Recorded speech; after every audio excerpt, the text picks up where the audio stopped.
lên từ người đã lên vừa nghe tiếng perayaan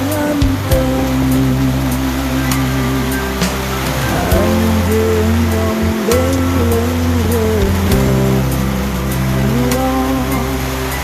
andak mi terang yuk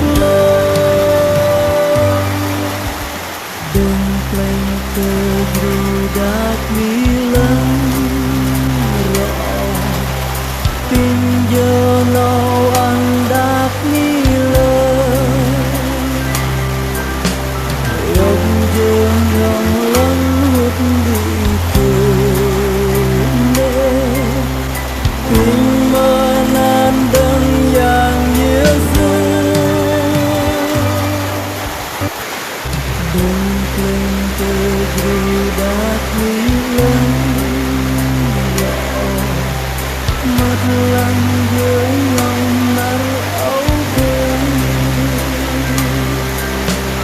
tôi đi lên rõ rệt